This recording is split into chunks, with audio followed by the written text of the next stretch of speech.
হ্যাঁ শোন, তুই যেই দেশে আমি পাঠাইতেছি সেই দেশে যে কি পরিমাণ ইনকাম তুই সেটা চিন্তাই করতে পারবি না, তুই গেলে অবাক হয়ে যাবি।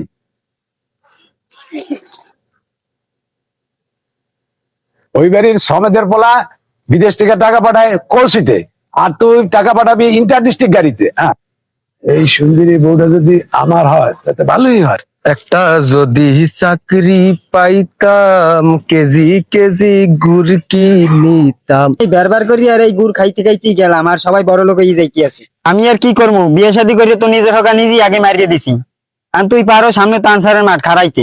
তোর বেড়া জীবনের গুষ্টি মারি গাড়ি যাবে শ্বশুর বাড়ি, আমি করবো বেড়া আনসারের চাকরি? এমন কোন পার্টি আছে যে টাকা নিয়ে পাঠাইবে সরকারি চাকরি? সাথে আমার সম্পর্ক তো একদিন দুই দিনের না, অনেক পুরানো সম্পর্ক। তো তোর মুখের দিকে তাকাইয়া আমি একটা ব্যবস্থা ইনশাল্লাহ করবোই। গাড়ি বেচলাম, এরপরও 500 টাকা শর্ট।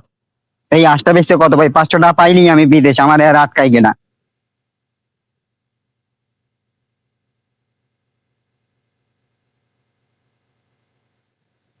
কই তোর ভাই কই?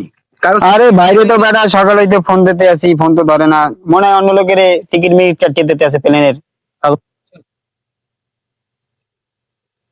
টানা 8-9টা দিন খালি এই জায়গায় আই আর যাই, তোর বাড়ির কোনো খোঁজ খবর নাই।